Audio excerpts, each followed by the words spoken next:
going to understand the theory of suicide. Okay. So Emile Durkheim का एक बहुत ही serious work, अगर आप कह सकते हो, पहला जहाँ पे उसने बहुत सीरियस एफर्ट डाला था वो था थ्योरी ऑफ सुसाइड. ठीक है. क्यों? क्योंकि वो एक बहुत ही प्रैक्टिकल अंडरस्टैंडिंग को इस्टेब्लिश करना चाहता था, जिसे उसने एम्पेरिसिज्म का नाम दिया. ठीक है. और ये एम्पेरिसिज्म वो किस में ला रहा था? इन sociology. Empiricism in sociology. So theory of suicide was one of the first serious effort by Emile Durkheim. Okay. And in his theory of suicide, Durkheim attempts to examine a seemingly personal phenomena, examines a seemingly personal phenomena in a sociological way.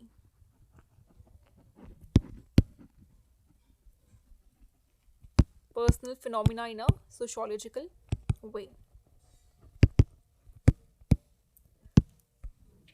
देखो, उसने जो use किया है methodology का, वो है scientific methodology का use किया है. इमाइल डरकाइम ने साइंटिफिक मेथडोलॉजी का इस्तेमाल किया है. ठीक है. और इसी साइंटिफिक मेथडोलॉजी को जो नाम दिया है वो मल्टीवेरिएट एनालिसिस का दिया है. मल्टीवेरिएट एनालिसिस का नाम दिया है इसी साइंटिफिक मेथडोलॉजी को. ठीक है.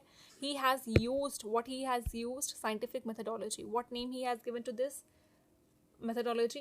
Multivariate analysis. What is multivariate analysis? A scientific method. Okay, it is a scientific method in sociology. Okay. Now for the first time, and this, as I've already talked about, this for the first time this was a quite serious effort. ठीक है. He showcased real laws. असल laws को उसने बताया that are showcased, that are discoverable in sociology, and this study of suicide is often taken as a starting point of research methodology, and he has used a very pragmatic approach to understand the theory of suicide. What social problems are there through which people are actually committing suicide? Okay. So according to Durkheim, he explained suicide as a social fact. एक social fact की तरह suicide को देखा, ना कि एक personal या फिर साइकोलॉजिकल फैक्ट के तौर पर. नॉट जस्ट कि ये कोई बहुत ही पर्सनल या साइकोलॉजिकल एक्ट नहीं है, बल्कि इसमें सोशली बहुत सारे फैक्टर्स हैं जो इंसान को लीड करते हैं सुसाइड करने में. ठीक है. तो ये एक साइकोलॉजिकल या पर्सनल एक्ट ही नहीं है, बल्कि ये एक सोशल फैक्ट भी है. बहुत सारे सोशल फैक्टर, सोशल कॉजेस हैं जिसकी वजह से इंसान सुसाइड कमिट करता है. ठीक है. नाउ अकॉर्डिंग टू हिम, याद रखिएगा, according to him suicide depends on the level of social integration. उसका मानना था कि जो सुसाइड है ना, वो किस पे डिपेंड करता है? It depends on level of social integration. देखो, इसका क्या मतलब है कि लेवल ऑफ सोशल इंटीग्रेशन से क्या आप समझते हो? इसका मतलब है कि आपका सोसाइटी के साथ कितना अटैचमेंट, आप कितना इंटीग्रेट कर पा रहे हो, कितने अटैच हो सोसाइटी के साथ. तो उसने कहा ये आपकी सोशल इंटीग्रेशन के लेवल पर डिपेंड करता है. आपकी सोशल इंटीग्रेशन हाई है, ठीक है, ज़्यादा अटैचमेंट है, या कम अटैचमेंट है, या आपकी लो अटैचमेंट है. और सोशल रेगुलेशन से, यानी कि सोसाइटी इन चीज़ों पर डिपेंड करता है. एक है सोशल रेगुलेशन और दूसरा है सोशल इंटीग्रेशन. सोशल रेगुलेशन हो गया जो सोशल नॉर्म्स हैं, जिसकी वजह से इंसान जो है एक कंट्रोल में रहता है, या फिर सोसाइटी जो है कुछ नॉर्म्स लगाकर इंडिविजुअल को कंट्रोल करती है. That is social regulations. ठीक है. अब उसने टाइप्स ऑफ सुसाइड दिए, टाइप्स ऑफ सुसाइड की बात की है. What are the types of suicide? He has talked about 3 types of suicide. No, 4 types of suicide. I am so sorry. एक एनॉमिक भी है. कौन कौन सा है? एक ईगोइस्टिक सुसाइड की बात की है उसने, एक ऑल्ट्रिस्टिक की बात की है, altruistic suicide, and anomic suicide is also there. Okay. Anomic suicide and fatalistic suicide. These are 4 types of suicide that he has talked about. Okay. Now what does egoistic suicide means? देखो ये तब अकर करता है जब social integration बहुत लो होती है। Social integration क्या है? बहुत ज़्यादा लो है। अब इससे क्या मतलब है कि अगर सोशल इंटीग्रेशन लो है तो क्या हो गया? तो इसका ये मतलब है कि एक इंडिविजुअल जो है वो सोसाइटी से अटैच नहीं, वो बहुत आइसोलेटेड रहता है, सोसाइटी से बहुत डिटैच रहता है, यानी कि वो सोशली इंटीग्रेशन उसकी बहुत लो है, आइसोलेटेड है इंडिविजुअल, सोसाइटी से डिटैच्ड है। ठीक है, जैसे भी अनमैरिड इंडिविजुअल्स हैं, आप देखोगे कि जो ये अनमैरिड इंडिविजुअल्स हैं ये बहुत ज़्यादा ना सोसाइटी से डिटैच रहते हैं। 30s के भी हो रहे हैं। I am not talking about the age, कि मैं किसी एज वो शेमिंग भी नहीं करना चाहती हूँ, और मैं कोई इस तरीके से ये नहीं कह रही कि कोई पर्टिकुलर एज ही होती है जिसमें मैरिज होनी चाहिए। बात ही कुछ 30s में लड़के या लड़कियाँ होती हैं, वो खुद को बहुत आइसोलेटेड फील करने लग जाते हैं। कुछ 35 में होते हैं, कोई मिड 25 में ऐसा फील कर रहा होता है। ठीक है, अनमैरिड इंडिविजुअल्स क्योंकि अपने करियर पे भी फोकस, क्योंकि वो बहुत लॉस्ट रहते हैं, उनका करियर पे फोकस होता है, अपनी पर्सनल लाइफ को भी थोड़ा उनको देखना होता है, और एक्सपेक्टेशंस कह सकते हैं हम, societal expectations as well as family expectations, और अपनी ट्रू पोटेंशियल को किस तरीके से यूज़ करना है, कभी कभी वो बहुत एग्जॉस्ट हो जाते हैं। तो ये जो एज होती है ना, स्पेशली इस एज में इंसान बहुत खुद को आइसोलेटेड और डिटैच्ड फील करता है। Mid 25, mid 30s, mid 40s, not 40s, हम तो कोई भी एज कह सकते हैं, बट यूजुअली अगर आप सर्वे देखोगे तो इस एज के लोग बहुत ज़्यादा लॉस्ट फील करने लग जाते हैं। ठीक है, तो ये एक एग्जाम्पल है। ठीक है, कौन सी वाली? ये एज वाले अनमैरिड इंडिविजुअल्स की। ठीक है, जो मैंने बात की, it is an example, unmarried individuals. ठीक है, अभी किसी की वीक फैमिली होती है, ये भी एक एग्जाम्पल है। वीक फैमिली है, ठीक है, वो आपस में रिलेशंस अच्छे नहीं है, तो वो कैसा फील करेगा? सोशली इंटीग्रेटेड, उसका जो इंटीग्रेशन है वो बहुत लो है, तो वो ईगोइस्टिक सुसाइड महसूस करेगा कि I want to commit suicide because no one is with me, है ना। ऐसा बच्चे आजकल, उनकी लैंग्वेज ये है, वो बहुत जल्दी हार मान जाते हैं, they give up very easily, that we should not do. Now what is altruistic suicide? Altruistic suicide क्या होता है? देखो, ऑल्ट्रिस्टिक सुसाइड तब होता है, it occurs when social integration is too high. यहाँ पे ये इसका उल्टा है, सोशल इंटीग्रेशन जो है बहुत ज़्यादा हाई है। ठीक है, यानी कि जो एक इंडिविजुअल है ना, वो अपनी लाइफ को तक सैक्रिफाइस कर सकता है सोसाइटी के लिए। एक इंडिविजुअल अपनी लाइफ को सैक्रिफाइस कर रहा है। ठीक है, एक अपनी लाइफ को सैक्रिफाइस कर रहा है सोसाइटी के लिए। जैसे कि सोल्जर्स, हमारे जो सोल्जर्स हैं, हमारे जो जवान हैं, वो हमारे देश के लिए लड़ जाते हैं। Soldiers, they are dying for nation, है ना। तो वो अपनी ज़िंदगी दाव पर लगा के बाकी पूरे देशवासियों की जान बचा रही हैं। तो ये सोशल इंटीग्रेशन बहुत हाई है, दैट इज़ ऑल, कि बिना किसी चीज़ की परवाह करके अपने आप को जोखिम में डाल देना। ठीक है, ऑल्ट्रिस्टिक सुसाइड कहते हैं। और जैसे सती प्रथा भी होती थी, तो इट इज़ ऑल्सो कि आपने अगर हस्बैंड मर गया तो वुमेन का पायर साथ में लगा लिया, तो वो सैक्रिफाइस करिए ना, कि सोसाइटी ने उसे मजबूर किया है, सोसाइटी ने कहा भाई करो, तुम ये करना है, तो वो करती थी उस टाइम पे ऐसा तो ना था कि they don't want to do it, they also felt like to do it, और even the women, they used to feel like कि हाँ वो मर गया तो अब हमारी जिंदगी खत्म है। ठीक है, then comes anomic suicide. It occurs due to social regulation, low social regulation. It occurs due to low social regulation. Anomic हमने पता ना, नॉर्मलेसनेस को कहते हैं एनोमिक, पहले भी डिस्कस किया एनोमिक टर्म को हमने। देखो, एनोमिक जब बहुत ही सोशल रेगुलेशन बहुत कम होती है, लो रहती है, तब इकोनॉमिक सुसाइड हैपन करता है। ठीक है, देखो जैसे कुछ इकोनॉमिक चेंजेस हैं, कुछ सोशल चेंजेस हैं, अचानक से कोई सोशल चेंजेस आ गई और उससे एक नॉर्मलेसनेस क्रिएट हो गई। ठीक है, तो उससे फिर लोग सुसाइड करते हैं। एक एग्जांपल लेते हैं हम, जैसे ना एक इकोनॉमिक क्राइसिस से, जब कोई भी इकोनॉमिक क्राइसिस होता है ना, लोग पूरा होप लूज कर जाते हैं कि they don't have anything for survival. बहुत सारे फार्मर्स ने, जैसे कोई इकोनॉमिक क्राइसिस वो फेस करते हैं, आपने सुना होगा कि बहुत सारे फार्मर्स जो हैं सुसाइड कर देते हैं, बिकॉज दे नो कि we don't have money to feed our family, we don't have the enough sufficiency of food, cloth, shelter, कि हम अपने पेरेंट्स को या अपनी फैमिली को सर्वाइव करवा सकें। तो वो क्या करते हैं, सुसाइड करते हैं। तो कोई इकोनॉमिक क्राइसिस आ जाता है या कोई सोशल क्राइसिस आ जाता है, तो वो क्या करते हैं, वो सुसाइड कर देते हैं, यानी कि जो सोशल रेगुलेशन उनकी है वो बहुत लो है, ठीक है।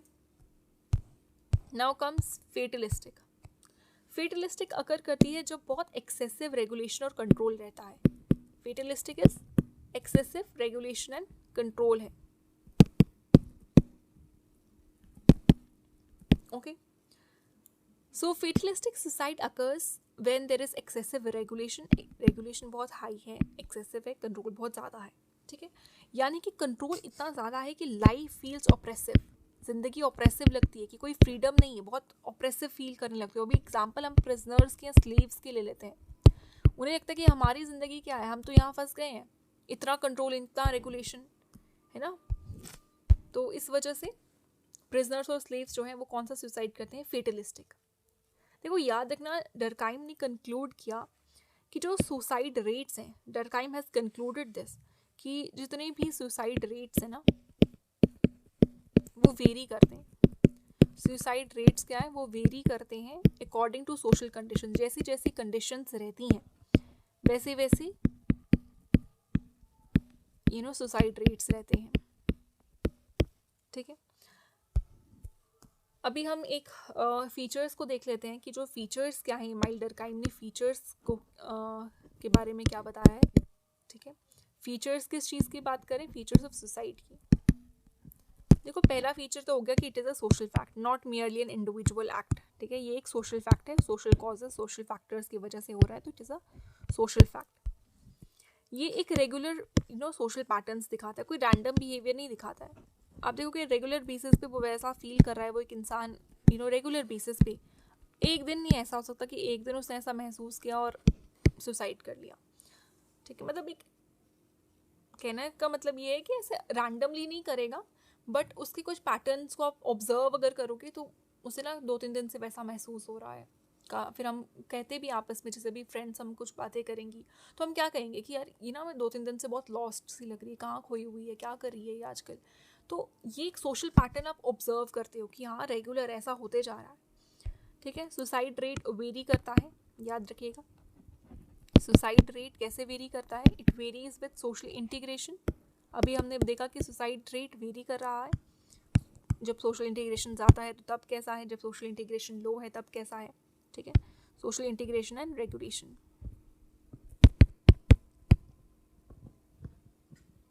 Okay. See, each society has a fixed tendency towards suicide, ठीक है, and it is influenced by social conditions, ठीक है। social conditions से ये influenced है, not psychology, psychology से नहीं है ये social conditions से influenced है, ठीक है।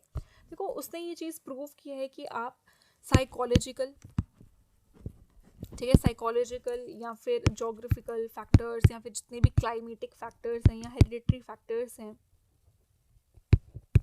ये इनसे एक्सप्लेन नहीं होगा suicide. Suicide can't be explained.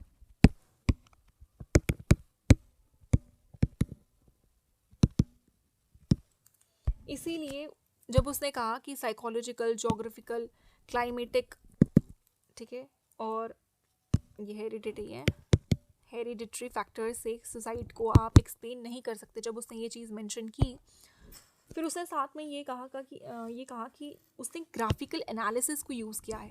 He has used what, he has used graphical analysis to prove there is no positive correlation between the rate of suicide in different non social factors, कि मतलब कोई भी correlation नहीं है एक rate of suicide में और ये जितने भी फैक्टर्स हमने बात की है ना अभी, जितने भी फैक्टर्स हैं नॉन सोशल फैक्टर्स, ये नॉन सोशल है, सोशल फैक्टर्स में नहीं आता है, तो उनके बीच में कोई रिलेशन नहीं है। उसने ये चीज़ बताई, प्रूव करने के लिए उसने ग्राफिकल एनालिसिस का यूज़ किया और उसने बताया कि there is no correlation between जितने भी नॉन सोशल फैक्टर्स हैं उनके बीच में कोई कोरिलेशन नहीं है उसके और सुसाइड के रेट में, रेट ऑफ सुसाइड, इन दोनों के बीच में कोई भी रिलेशन नहीं है, ठीक है। ये चीज़ उसने कही और उसने सोशल कॉजेज़ को एक्सप्लेन किया है, ठीक है। He has explained the social causes of suicide, ठीक ठीक है। उसने सुसाइड के सोशल कॉजेज को एक्सप्लेन किया है। कैसे?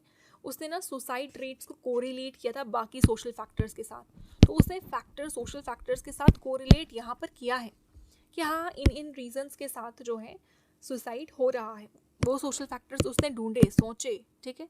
तभी जाके उसने कहा है कि ये जो सुसाइड हो रहा है इसके पीछे बहुत सोसाइटी जुड़ी हुई है। और उसने एक बहुत इंपॉर्टेंट टर्म भी दी, एक स्टेटमेंट दी कि सोशियोलॉजी जो सुसाइड है वो एक साइकोलॉजिकल फिनोमिना नहीं है, वो एक सोशियोलॉजिकल फिनोमिना है, सोसाइटी से जुड़ा हुआ एक फिनोमिना है, ठीक है। और उसने कहा कि कुछ सर्टेन रेट ऑफ सुसाइड आप कह सकते हो नॉर्मल भी है, सर्टेन रेट, ठीक है। Certain rate of suicide is normal also. ऐसा नहीं है कि सुसाइड कोई कर ही नहीं सकता है, कुछ आप सोसाइटी में थोड़ा सा सर्टेन रेट देखोगे, इट इज़ नॉर्मल, ठीक है। और ये उससे कैसे उसने पता लगाया? उसने पता लगाया ये चीज़ किससे? स्टैटिस्टिकल डेटा से, स्टैटिस्टिकल डेटा से। और उसने ये स्टैटिस्टिकल डेटा कहाँ से निकाला था? एक मेथडोलॉजी को यूज़ किया था जिसका नाम था multivariate analysis. Multivariate analysis he has used to know that या certain rate of suicide is okay, it is normal, ठीक है। और उसने ये जो याद रखिएगा कि ये जो डेटा था उसने criminal record, police criminal record है वहाँ से लिया था, अलग अलग पुलिस स्टेशन से गया था, वहाँ से उसने क्राइम रेट, क्राइम मतलब जितना भी क्राइम रहता है सुसाइड के रिलेटेड वो देखा था। तो उसने मल्टीवेरिएट एनालिसिस का यूज़ किया है, याद रखिएगा। और ये बहुत इंपॉर्टेंट एक मेथडोलॉजी है जो उसने यूज़ की है, जो आप पढ़ोगे। अब हम थोड़ा सा मल्टीवेरिएट एनालिसिस को देख लेते हैं कि क्या मतलब है इसका। देखो ये एक स्टैटिस्टिकल मेथड है, जो हम पहले भी बता चुके हैं। ये एक स्टैटिस्टिकल मेथड है जो कि यूज़ किया जाता है to study more than 2 variables, use to study more then.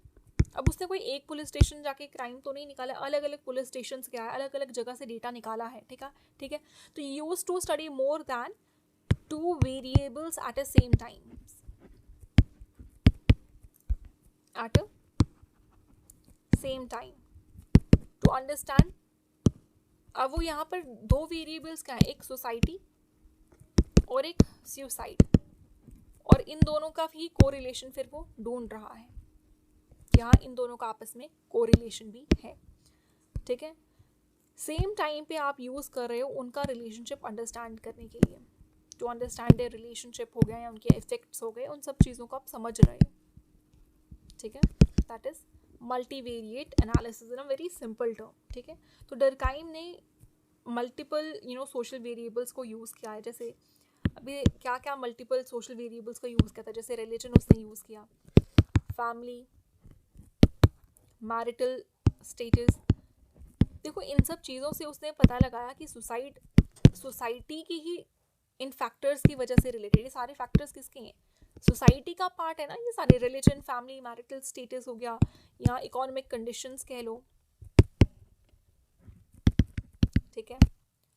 Integration regulation भी हम पढ़ चुके हैं, इंटीग्रेटेड हैं सोसाइटी के साथ या नहीं है तभी उनका सुसाइड हो रहा है, regulated by society or not, again then committing suicide. So these are the parts of the society.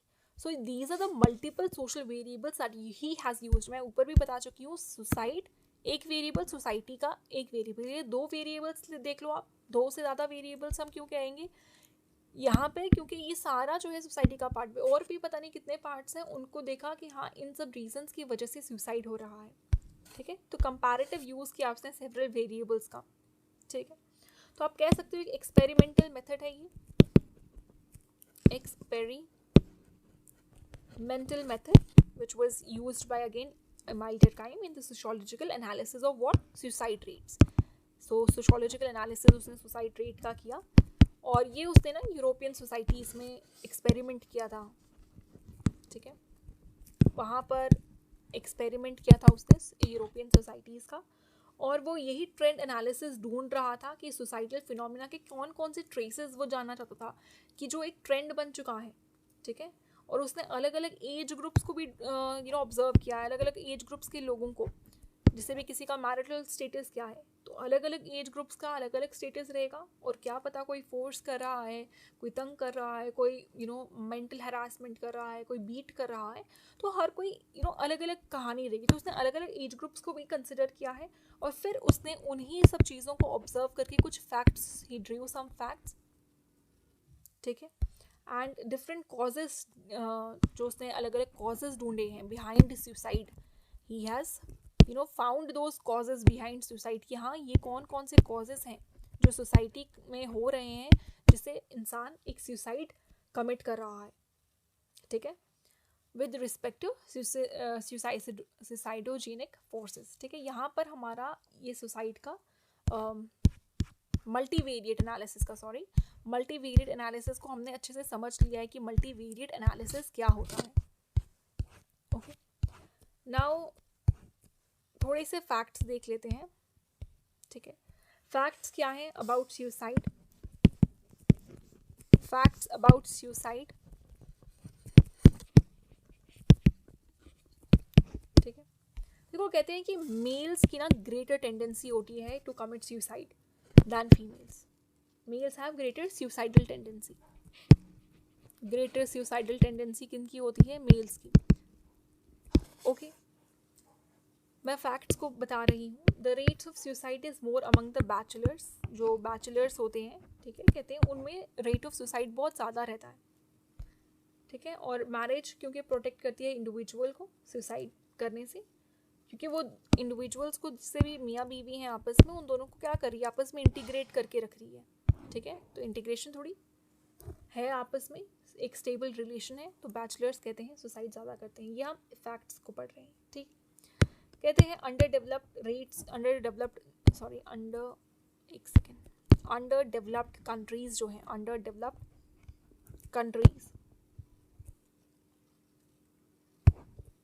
Developed countries, वहाँ पर सुसाइड रेट जो है, it has less rate of suicide. Again less rate है under developed countries का, less suicide rate है than the developed countries.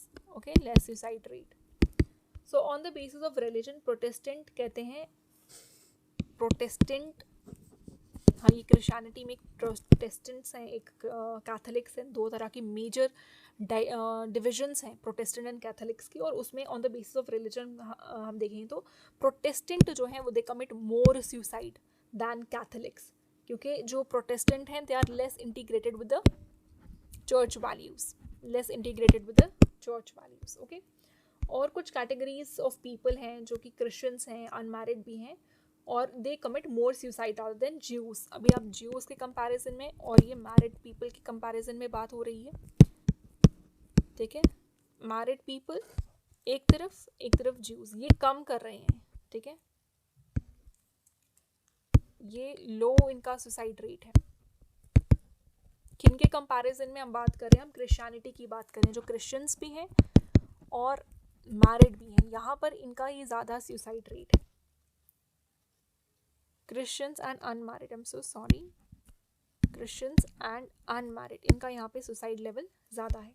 तो ये कुछ कैटेगरीज के लोग हैं, ठीक है। अभी तक ये हम फैक्ट्स की बात कर रहे थे। अब थोड़ा सा हम क्रिटिसिज्म को देख लेते हैं, which is the last topic of Emile Durkheim, and we are done with the Emile Durkheim. So this is the last topic, criticism, ठीक है। देखो एक जेएम आटकिंसन करके एक इंसान है, जेएम आटकिंसन, उसने किताब लिखी है, उसने एक बुक लिखी है, ठीक है, जेएम आटकिंसन, और वो बुक है discovering suicide. The book is, his work is discovering suicide को डिस्कवर करना ऑफ 1978, ठीक है। He contended that the quality of statisticals used by the Durkheim is questionable, कि जो भी उसने स्टैट्स को यूज़ किया है, ठीक है, उन्हीं स्टैट से उसने फिर मल्टीवेरिएट थ्योरी का नाम दिया है।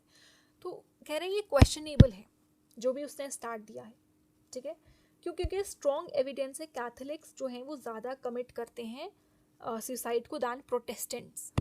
अब वो कह रहे हैं कि कैथोलिक्स कह रहे हैं, अब देखो ये कौन बात कर रहा है? जेएम आटकिंसन कह रहा है। What he is saying, J M Atkinson is saying that Catholics जो हैं वो ज़्यादा सुसाइड करते हैं, उनका सुसाइड रेट जो है वो ज़्यादा है। और अभी हमने पीछे फैक्ट्स को पढ़ा जो इमाइल डर्काइम के थे, जो एग्जैक्ट फैक्ट्स की तरफ ये देखे जाते हैं। आप उसमें अपनी चेंजेस नहीं ला सकते हो, ठीक है, तभी फैक्ट्स मैंने ऊपर लिखाया है। तो इमाइल डरकाइम ऊपर क्या कह रहा है कि फैक्ट्स में कि नहीं, जो प्रोटेस्टेंट हैं वो ज़्यादा सुसाइड करते हैं। तो यहाँ पर एक गलती आ गई कि कैथोलिक ज़्यादा सुसाइड रेट करते हैं, ये एक क्रिटिसिज्म था, ठीक है। और दूसरा क्रिटिसिज्म था कि जो हायर रेट ऑफ सुसाइड्स है ना कुछ कंट्रीज़ में, जो हायर रेट ऑफ सुसाइड है कुछ कंट्रीज़ में over the other may vary due to different methods of investigations used in different countries. अब उसने देखो एक यूरोपियन सोसाइटी को पढ़ा है और इतने फैक्ट्स, इतनी इन्वेस्टिगेशंस, इतनी थेरीज दे दी। तो एक क्रिटिसिज्म ये भी था कि अगर आप अलग अलग कंट्रीज़ का देखोगे और अलग अलग इन्वेस्टिगेशंस अलग अलग कंट्रीज़ की करोगे, अलग अलग मेथड्स को यूज़ करोगे, तो उनका जो डेटा है वो वेरी करेगा, और ये सच भी है, ठीक है। अभी उसने सिर्फ एक यूरोपियन को पढ़ा और एक जनरलाइज कर लिया हर किसी के लिए, ठीक है, कि अंडर डेवलप्ड कंट्रीज़ में लेस रेट ऑफ सुसाइड है देन डेवलप्ड कंट्रीज, तो उसने जनरलाइज कर लिया। अभी आप हर एक कंट्री का निकालोगे अलग अलग होगा, ठीक है, अलग अलग इन्वेस्टिगेशंस करोगे, अलग अलग मेथड्स को यूज़ करोगे, ठीक है। और नेक्स्ट था उसकी पोर रिलायबिलिटी, कह रहे थे लोग कि क्रिटिसाइज किस वजह से उसे किया कि उसका जो डेटा है वो बहुत पोर रिलायबल है, मतलब उस पर रिलाय नहीं किया जा सकता, एक ऐसा डेटा जिस पे रिलाय नहीं किया जा सकता, क्योंकि उसने जो डेटा है वो पुलिस स्टेशन से उठाया है, ठीक है, पुलिस स्टेशन से उठाया है। और कितने सुसाइड ऐसे होते हैं जो रिपोर्ट नहीं किए होते हैं पुलिस स्टेशन में भी, आपको भी पता होगा कि there are so many suicide rates which are unreported. तो वो कैसे, उसने एक अच्छी ऑब्जर्वेबल स्टडी की है, ठीक है, और वो जो अनरिपोर्टेड है वो तो इंक्लूड किए ही नहीं, ठीक है। और कुछ अटेम्प्टेड सुसाइड्स होंगे जो खुद किसी ने अटेम्प्ट किए हैं, ठीक है, और उनको फिर पुलिस स्टेशन में मतलब दर्ज नहीं करवाया होता ना कि आपने सुसाइड किया, बट ज़रूरी नहीं है कि वो सुसाइड वहाँ पर पुलिस स्टेशन में लिखवाया। दूसरा सुसाइड होता है कि अनरिपोर्टेड सुसाइड, मतलब पता ही नहीं सुसाइड हुआ है बट यू डोंट नो कि पुलिस स्टेशन में आपको कोई खबर नहीं है, लोगों को कोई खबर नहीं है कि whether the suicide has been committed और नॉट। सो वो अनरिपोर्टेड हो गया और एक अटेम्प्टेड हो गया। ज़रूरी नहीं है अटेम्प्टेड सुसाइड्स भी पुलिस स्टेशन में दर्ज किए होंगे, तो उसका जो डेटा था वो बहुत रिलायबल था, ठीक है। So that's all for today, we have completed our whole thinker, which is Emile Durkheim, and I'll also try to come up with the PYQs of sociology। जो कुछ बच्चे मुझे कह रहे हैं कि PYQs आप मीन्स के लेकर आएँ सोशोलॉजी ऑप्शनल के, तो I'll try to come up with those also। And अभी हमारे थिंकर्स बहुत सारे रहते हैं, ठीक है, अभी हमें रॉबर्ट मर्टन, मीड है, इंपॉर्टेंट थिंकर्स रहते हैं, उनको भी कवर करना है साइमल्टेनियसली, वो भी कवर करेंगे, and will also try to cover PYQs। So that's all for today, thank you for watching.